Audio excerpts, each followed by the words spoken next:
In this video, I'll be showing you step by step how to install or add Klarna into your Shopify store. It is super easy to do. So the first thing you need to do is open up Shopify like you usually would.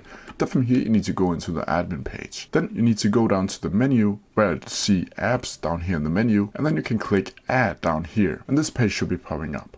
Then from here down in the button, you can see get more recommendation in the Shopify App Store, and you can click on Shopify App Store like so. Then from here, you need to go up to the search bar and click in Klarna like so and search for it. Then all these different Klarna apps will be visible, but you should choose this one over here and then click install. Then from here, you can see install app. This app needs access to the store owner, and you can see what else it could do. Then from here, you need to click install like so, and then you need to log into your account, and then it should be installed if there is no problems. And that's how you do it. If you have any questions about it, please leave them down in the comment section below, and I'll try my best to answer them as quickly as possible.